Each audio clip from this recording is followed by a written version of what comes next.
জীৱন্ত পিতামহ বন্ধুসকল, আপোনালোকে জানে যে পিতামহ ভীষ্ম মানে পিতামহ ভীষ্মই 4 পুৰুষ বা 5 পুৰুষ দেখিছিল, 4 পুৰুষ গৰকি গৈছিলে, সেইটো কাৰণে পিতামহ বুলি কোৱা হয় সেইসকলক। কিন্তু আপোনালোকে আজি জানি আচৰিত হ'ব বা দেখি আপোনালোকৰে সৌভাগ্য যে এজন আপোনালোকে পিতামহ দেখিব যি 5 পুৰুষ বৰ্তমান দেখিলে, জীৱন্ত পিতামহ। আৰু মোৰ পৰিয়ালতে আছে, মই যিটো পৰিয়ালৰ পৰা বিলং কৰোঁ, মোৰ চুৱাহাটা বংশ যিটো, সেই বংশৰে এতিয়া মোৰ ককাৰ যিজন ভায়েক, মোৰ নিজৰ ককাৰ যিজন ভায়েক মানে আমাৰ দেউতাৰ খুৰায়েক, তেখেত হৈছে জীৱন্ত পিতামহ। মই আপোনালোকক বেছি দেৰি নকৰোঁ, দেখাই দিছোঁ। এইজন হৈছে বৰ্তমান নাজানো অসমত আছেনে নাই, কিন্তু আমি জনাত আমাৰ অঞ্চলত এইজনেই চবতকৈ ডাঙৰ বৰ্তমান অঞ্চলৰ ভিতৰতে সকলোতকৈ ডাঙৰ বয়সত, নহয় জানো? তোতকৈ ডাঙৰ মানুহ কোনোবা আছে জানো এতিয়া? নাই নহয়। জীৱন্ত পিতামহ 5 পুৰুষ দেখিলে, এইটো হৈছে 5 পুৰুষ। এয়া নাতি আজু নাতি কিবাও নহ'ব, মানে পিতামহৰ নাতি ই 5 পুৰুষ মানে কাকাৰ ল'ৰাৰ ছোৱালীৰ নাতি, 5 পুৰুষ। কিবা কবি, অসমৰ ৰাইজে দেখিব তোক। বয়স 100 বছৰ হৈ গ'ল নে? 100 বছৰ হ'লনে বয়স? অকণমান সেয়া অলপ কাণে কম শুনা হ'ল, অকণমানে নহয় বহুত কম শুনা, আজি এমাহৰ পৰা বেছিকৈ কম শুনা হৈছে, আগতে শুনিছিল তথাপিও। 100 বছৰ গৰকিলে তো বেছি হৈছে, 100 গৰকিলে। 100ৰ ঊৰ্ধৰ এগৰাকী আমাৰ নিজৰ পৰিয়ালৰ ককা, কিন্তু পিতামহ 5 পুৰুষ তেখেতে নিজ চকুৰে দেখিছে। এইটো প্ৰমাণ, এইটো 5 পুৰুষত পৰে নাতি। এইটো মোৰ ভতিজা ছোৱালী, মোৰ নাতি, ই মোৰ নাতি, মই ককাৰ নাতি, মোৰ নাতি ই। গতিকে 5 পুৰুষ গৰখা পিতামহ, জীৱন্ত পিতামহ। অসমত আৰু এনেকুৱা পিতামহ আছেনে নাই আপোনালোকে কমেণ্ট কৰি জনাব। কিবা কবিনে ভকতবৃন্দক, কিবা কবি ৰাইজক, ডাঙৰ ছিনিয়ৰ মানুহ হিচাপে কিবা এটা কবি নেকি? উপদেশ এটা দিবি নেকি মানুহক? ৰাইজক কিবা এটা কবি নেকি? অসমৰ মানুহে দেখিব ভিডিঅ'টো, নহয় অসমৰ মানুহে চাব তোক, তই ডাঙৰ মানুহ কাৰণে কিবা কবি নেকি? কিবা উপদেশ দিবি নেকি? কিবা এটা ক, কিবা এষাৰ। এতিয়াও ষ্ট্ৰং হৈ আছে, লাখুটি লৈ ঘূৰি থাকে, এতিয়াও খোজকাঢ়ি ফুৰিব পাৰে এতিয়াও ন? কিবা এটা কবিনে? কি ক'ম? কিবা এটা ক আৰু, কিবা এটা সৰু ল'ৰা ছোৱালীবিলাকক বা কিবা এটা উপদেশ এটা, কি কৰিলে ভাল হয় জীৱনত, কি কাম কৰিলে শিকাই দিছোঁ। কিবা এটা ক। মই কওঁ যে এনেকৈ অসমৰ ৰাইজলৈ মোৰ ফালৰ পৰা নমস্কাৰ জনালোঁ, আশা কৰোঁ সকলোৱে ভালে আছে, এনেকৈ কৈ দে। মাতটো ভালকৈ হ'ব, মই ওচৰত দিম নহয়, শুনিব দে। মাতটো ভালকৈ তলায় কিবা এটা ক, সকলোকে আশীৰ্বাদ দিলোঁ, সকলোৱে ভালে থাকক, এনেকৈ ক। সকলোৱে ভালে থাকক, আশীৰ্বাদ কৰিলোঁ, এনেকৈ কৈ দে।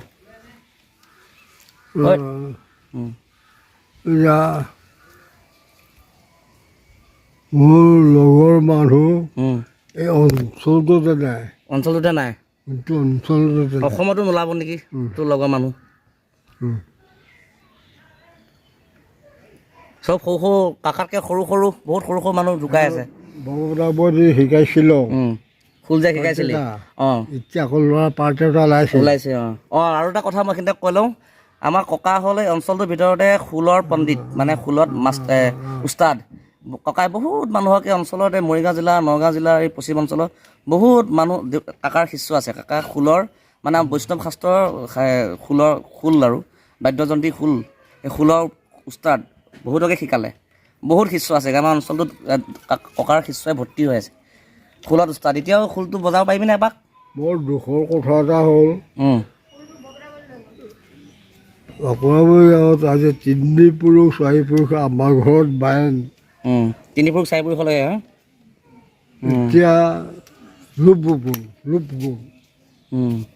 কোনো ৰাখিব নোৱাৰিলে। এই ডাঙৰটোৰ গায়ে পুতামতো ৰাখিব নোৱাৰিলে। এই ডাঙৰটোৱে শিকিছিল, এতিয়া আকৌ শিকি আছে। তই নোৱাৰা হ'লি যে এতিয়া এই কোনোবা এটা বোৱা এটাক লৈ তোৰ শিষ্য হয় যিটো বা শিকি আছে, সৰু ভাতে গাড়ী শিকা দেখিলোঁ,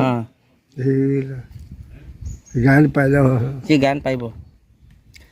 হ'ল জীৱন্ত পিতামহ আৰু খোলৰ উস্তাদ, অসমীয়া বৈষ্ণৱ সংস্কৃতিৰ মানে কি আৰু বাহক, যি ধৰি আছে ইমান দিনলৈকে। ককা নোহোৱা হ'লে এই অঞ্চলত খোল শিকোৱা মানুহ নাইকিয়া হৈ যাব। তেখেতৰ শিষ্য আছে, দামোদৰ নম্বৰ হয়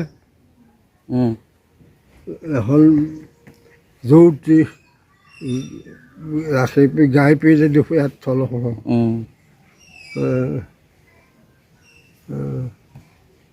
কোনো নোৱাৰে এতিয়া নাই আৰু তই গ'লে শেষ আৰু 16 এতিয়া কোনো অঞ্চলত 16 আচল বস্তুটো গুচি যাবগৈ PhD গুচি যাবগৈ মাষ্টাৰ ডিগ্ৰী BA গ্ৰেজুৱেশ্যন থাকিব PhD গুচি যাবগৈ আমি যৌতুকত যাম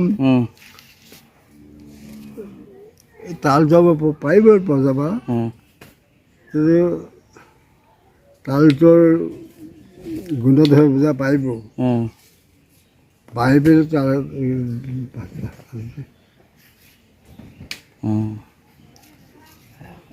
হ'ব দে যাওঁ তই ভালকৈ সময়ত খোৱা বোৱা কৰিবি থাক আৰু কেইদিনমান মোৰ বিয়াখনলৈ থাক বিয়াখন খোৱাৰ ইচ্ছা আছে নহয় গুণধৰক লৈ পেলাই হা তালটো ল'ব এনেকৈ তালটো গুণাত হয় সি আছে এক্সপাৰ্ট মানুহ ন সেইটো পাৰে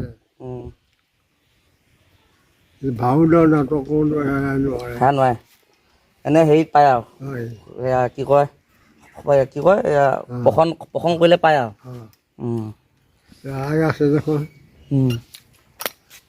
দামোদৰত ঢেৰ ৰাগ আছিলে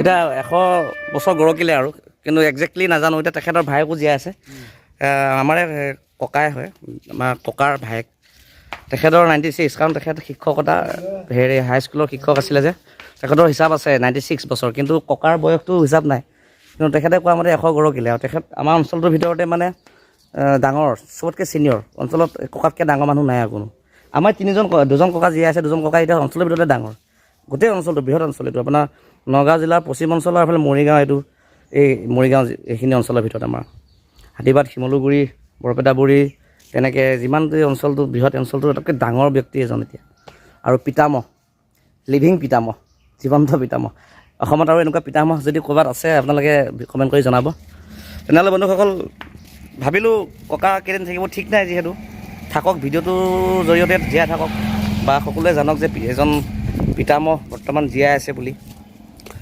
পাঁচপুৰুষ নিজ চকুৰে দেখা এজন পিতামহ তেনেহ'লে আপোনালোকক দেখালোঁ মোৰ মন গ'ল দেখাবলৈ আৰু এইখিনি আছিল ভিডিঅ'টোত আজি বিষয়বস্তু ক'বলগীয়া ধন্যবাদ জনালোঁ ভিডিঅ'টো শেষলৈ চাই থকাৰ কাৰণে বহুত বহুত ধন্যবাদ